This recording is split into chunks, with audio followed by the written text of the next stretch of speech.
কুষ্টিয়ায় ভণ্ডপীর শামীম জাহাঙ্গীর নিহতের ঘটনায় এক সপ্তাহ পেরিয়ে যাবার পর একের পর এক বেরিয়ে আসছে চাঞ্চল্যকর সব তথ্য। জানা গেছে, ছাত্রদলের নেতাকর্মীরা পরিকল্পিতভাবে শামীমকে শেষ করে। উদ্দেশ্য ছিল এর দায়ভার জামায়াত শিবিরের ওপর চাপিয়ে দেওয়া। কিন্তু বিধিবাম, এক সপ্তাহ যেতে না যেতেই ছাত্রদলের মাস্টার প্ল্যান ফাঁস হয়ে গেছে। শামীম জাহাঙ্গীর নিহতের ঘটনায় করা মামলার আসামি নিয়ে বিতর্ক সৃষ্টি হয়েছে। থানায় করা মামলার সঙ্গে প্রকৃত ঘটনার কোনো মিল খুঁজে পাচ্ছেন না স্থানীয়রা। হামলার 3 ঘণ্টা আগে ফেসবুকে পোস্ট দিয়ে গ্রামবাসীকে সংগঠিত করা এবং ভিডিও ফুটেজে শনাক্ত হওয়ায় নেতৃত্ব দেওয়া ব্যক্তিদের নাম নেই মামলার এজাহারে। অথচ পুরো মব সৃষ্টির পেছনে এরাই দায়ী ছিল। স্থানীয়রা বলছেন, বিএনপির অঙ্গ সংগঠন ছাত্রদলের নেতাকর্মীরা আক্রমণের সময় সামনের সারিতে থাকলেও মামলায় আসামির তালিকায় তাদের একজনেরও নাম নেই। এই ঘটনা প্রমাণ করে ছাত্রদল বিএনপি এই ঘটনা ঘটিয়েছে মূলত জামায়াত শিবিরকে বিতর্কিত করতে। অন্যদিকে রাজনৈতিক উদ্দেশ্য প্রণোদিতভাবে মামলায় আসামির তালিকা তৈরি করা হয়েছে বলে অভিযোগ তুলেছেন স্থানীয় জামায়াত ইসলামীর নেতাকর্মীরা। কুষ্টিয়ার ভণ্ডপীর শামীম নিহত হবার ঘটনা এবং প্রকৃত দোষীদের বাদ রেখে প্রথমে যেভাবে এর দায়ভার জামায়াতের ওপর দেওয়া হচ্ছিল সেটি প্রমাণ করেছে বিএনপির রাজনীতিই হল দায় চাপিয়ে দেওয়ার রাজনীতি, সত্যকে আড়াল করার রাজনীতি। অথচ এই ঘটনার পর তারাই জামায়াতের নেতাকর্মীদের প্রধান আসামি করে মামলা করতে কলকাঠি নাড়ছিল। জানা গেছে, যেহেতু শামীম গ্রামবাসীর হামলায় নিহত হয়েছে, সেখানে আক্রমণের সময় হাজার হাজার মানুষ ছিল। তাই শামীমের পরিবার চায়নি নতুন করে মামলা করে এলাকাবাসীর সাথে নতুন করে শত্রুতা বাড়াতে। কিন্তু স্থানীয় বিএনপি নেতাকর্মীরা শামীমের পরিবারকে চাপ দেয় মামলা করতে। এমনকি কাদেরকে আসামি করা হবে সেটিও ঠিক করে দেয় স্থানীয় বিএনপি নেতারা। কিন্তু কেঁচো খুঁড়তে গিয়ে সাপ বের হবার মতো ঘটনা ঘটে গেছে। দিন শেষে যখন সত্য প্রকাশিত হয়, তখন দেখা গেল সব নাটের গুঁড়ো আসলে তারাই। মিডিয়াকে ব্যবহার করে জামায়াত বা ইসলামপন্থীদের বিপক্ষে মিথ্যা ন্যারেটিভ তৈরি করা ছিল তাদের উদ্দেশ্য। মামলার বাদী নিহতের ভাই ফজলুর রহমান। 1 নম্বর আসামি করা হয়েছে কুষ্টিয়া জেলা ছাত্র শিবিরের সাবেক সভাপতি মোহাম্মদ খাজা আহমেদকে। 2 নম্বর আসামি খেলাফত মজলিসের দৌলতপুর উপজেলা আমির মাওলানা আসাদুজ্জামান। স্থানীয় কাঠমিস্ত্রি রাজীব ও শিহাব নামের আরও 2 জনের নাম রয়েছে এজাহারে।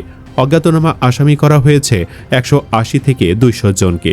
অথচ এই ঘটনায় যারা সামনের সারিতে, তাদের নাম মামলার আসামির তালিকায় নেই। বিভিন্ন ভিডিও ফুটেজ বিশ্লেষণ করেছে জাতীয় দৈনিক যুগান্তর। সেখানে তারা হামলার প্রথম সারিতে অন্তত 10 জন ছাত্রদল নেতাকর্মীকে দেখতে পেয়েছে। কেন এসব ছাত্রদল নেতাকর্মীদের আসামি হলেন না, এমন প্রশ্নের জবাবে বাদী ফজলুর রহমান অনেকটা অসহায় বোধ করে বলেন, আপনার এ প্রশ্নের জবাব দিতে পারবো না, আমাকে মাফ করবেন।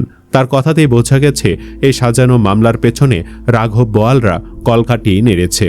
অনুসন্ধানে জানা যায়, ঘটনার সময় ধারণকৃত 18 মিনিট 55 সেকেন্ডের একটি ভিডিও ফুটেজে হামলায় সামনের সারিতে ছাত্রদলের নেতাকর্মীদের উপস্থিতি স্পষ্ট হলেও মামলায় তাদের নাম অন্তর্ভুক্ত করা হয়নি।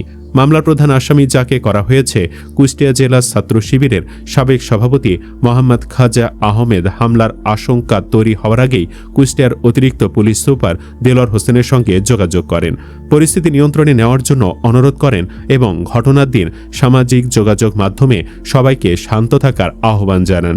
এসব কিছুর প্রমাণ আমাদের হাতে এসেছে। অন্যদিকে ছাত্রদল নেতা জুবায়ের আহমেদ ফেসবুকে পোস্ট দিয়ে কথিত ভণ্ডপীর শামীমকে প্রতিহতের ডাক দেন। হামলায় সামনের সারিতে ছাত্রদলের নেতাকর্মীদের উপস্থিতি স্পষ্ট হলেও মামলায় তাদের নাম দেওয়া হয়নি। কুষ্টিয়ার অতিরিক্ত পুলিশ সুপার দেলোয়ার হোসেন ঘটনার দিন প্রধান আসামি খাজা আহমেদের সঙ্গে মোবাইল ফোনে একাধিকবার কথা হওয়ার বিষয়টি স্বীকার করে বলেন, তিনি বলেছিলেন এবার চেয়ারম্যান পদে নির্বাচন করবেন, ওখানে ঝামেলা হলে তার সমস্যা হবে। তবে খাজা আহমেদ কথা দিয়েছিলেন কোনো ঝামেলা হবে না। কিন্তু এর কিছু সময় পর সেখানে হামলা হয়। মানে কুষ্টিয়ার অতিরিক্ত পুলিশ সুপার দেলোয়ারের কথাও প্রমাণ করে জামায়াত নেতা হামলার সঙ্গে জড়িত নয়, বরং তিনি মব যাতে না ঘটে সেটি বন্ধের চেষ্টা করেন।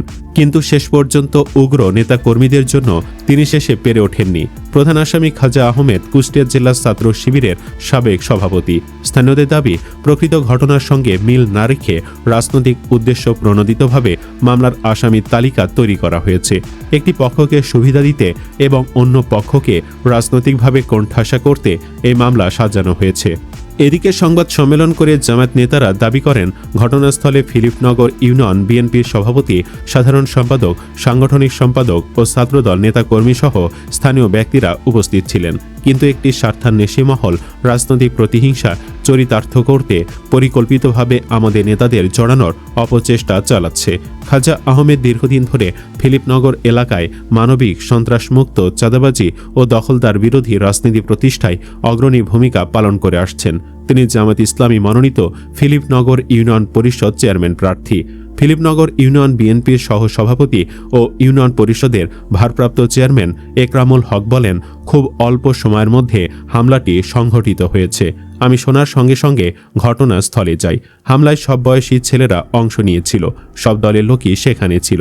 মামলার প্রধান আসামি খাজা আহমেদ বলেন, ঘটনার সময় ফিলিপনগর ইউনিয়ন বিএনপির সভাপতি সাইদুল সেখানে উপস্থিত ছিলেন। তার বাড়ি 4 কিলোমিটার দূরে বাহির মাদি গ্রামে। কিভাবে তিনি তাৎক্ষণিক সেখানে গেলেন? খাজা দাবি করেন, হামলায় বিএনপির অনেক নেতাই ঘটনাস্থলে থেকে নেতৃত্ব দিয়েছেন, কিন্তু তাদের আসামি না করে আমাকে ফাঁসানোর চেষ্টা করা হচ্ছে। কোনো দলের নেতৃত্বে বা কোনো নেতার ইন্ধনে হামলা হয়নি উল্লেখ করে ফিলিপনগর ইউনিয়ন বিএনপির সাধারণ সম্পাদক হেলাল উদ্দিন বলেন, মানুষ বিক্ষুব্ধ হয়ে সেখানে হামলা চালিয়েছে। নির্দিষ্ট কোনো দলের বা নেতার নাম বলা যাবে না। তিনি প্রশাসনের প্রতি নিরপেক্ষ তদন্ত করে দোষীদের বিরুদ্ধে ব্যবস্থা নেওয়ার অনুরোধ করেন। এদিকে স্থানীয়রা বলছেন, জনতার সম্মিলিত প্রতিহতকে একটি মহল ভিন্ন দিকে নেওয়ার চেষ্টা করছে। ভিডিও ফুটেজ বিশ্লেষণ করে তারা দাবি করছেন, দলমত নির্বিশেষে সেদিন সব পক্ষের মানুষ কথিত পীরের আস্তানায় যায়।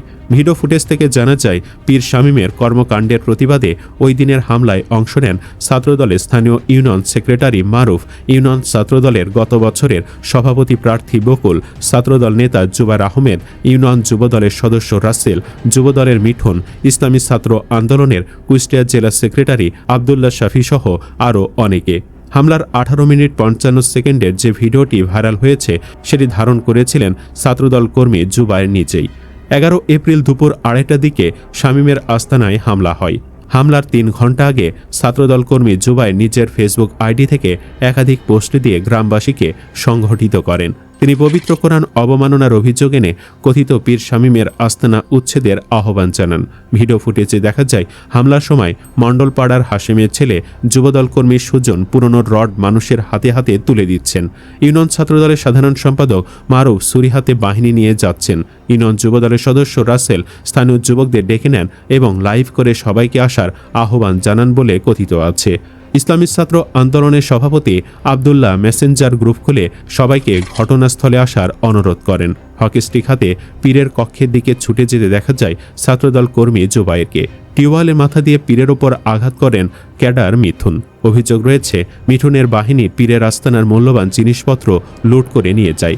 একইভাবে ফিলিপনগর ইউনিয়নের যুবদল নেতা মাসুদ সক্রিয় ছিলেন শামীমের কর্মকাণ্ড নিয়ে।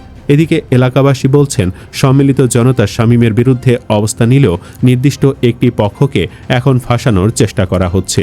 কুষ্টিয়ার পুলিশ সুপার জসিম উদ্দিন বলেন, মামলায় বাদী কাকে আসামি করবে, কাকে করবে না, সেটা তার ব্যাপার। এখানে পুলিশের কোনো ভূমিকা নেই। মামলাটি তদন্ত চলছে। ঘটনার সঙ্গে কোনো আসামি জড়িত না থাকলে তদন্তে তার নাম বাদ যাবে, আবার কেউ জড়িত থাকলে তার নাম অন্তর্ভুক্ত হবে। সুপ্রিয় দর্শক, আপনি কি চান মামলা যদি হতেই হয় তবে যেন যারা এই ঘটনায় জড়িত তাদের নামে হোক? কমেন্ট বক্সে জানিয়ে দিন আপনার মতামত। ভিডিও ভালো লাগলে লাইক দিন এবং চ্যানেলটি সাবস্ক্রাইব করুন। ধন্যবাদ।